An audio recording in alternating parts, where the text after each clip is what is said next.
Mes chers amis, bonjour. Je prends la parole aujourd'hui pour vous dire un peu ce qui va se passer après cette crise sanitaire. Premièrement, la France ne sera plus jamais la même. Son économie sera plus modeste et sa population moins nombreuse.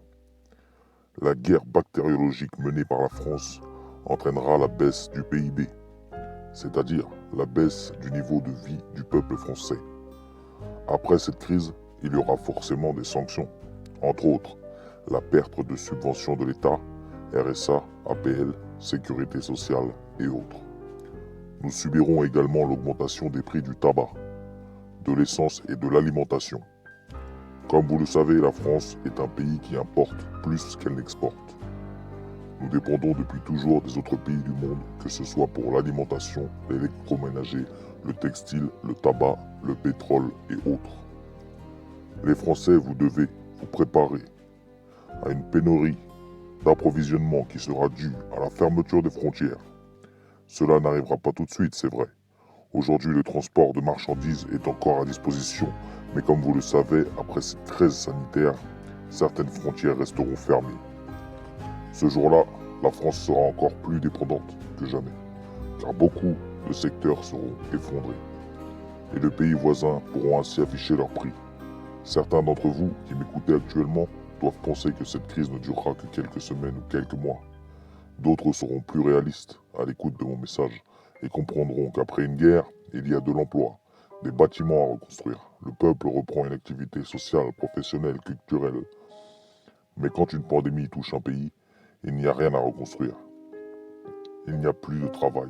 Les liens sociaux seront brisés après plusieurs mois de confinement. Les gens n'iront plus dans les lieux bondés, dans les restaurants, dans les spectacles et autres futilités, par peur de l'autre.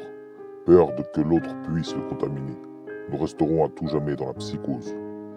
Tout cela pour vous dire que nous les hommes, nous créons notre propre perte. En créant les maladies, en polluant notre planète, en continuant d'écouter tous ces hauts dirigeants qui nous contrôlent et nous manipulent comme des poupées de cire, grâce à leurs médias, leurs lois, leurs discours. Écoutez-moi, peuple de France, je vous demande de ne pas vous laisser faire, de ne plus croire à leurs promesses. Aujourd'hui, nous tremblons devant un virus que nous avons créé. Arrêtez de penser que vos dirigeants vous aiment et veulent prendre soin de vous. Tout n'est que business pharmaceutique. Réfléchissez. Il faut une nouvelle maladie pour vendre de nouveaux vaccins ou de nouveaux traitements.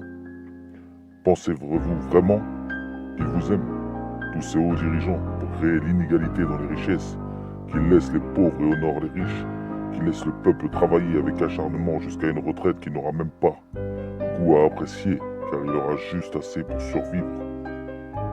Mes chers amis, n'oubliez jamais qu'ils contrôlent nos esprits, nos émotions.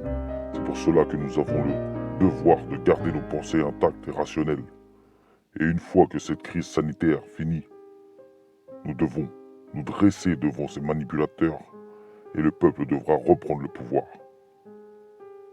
Merci de partager ce message et de vous abonner pour mes prochaines interventions. Je vous remercie de m'avoir écouté.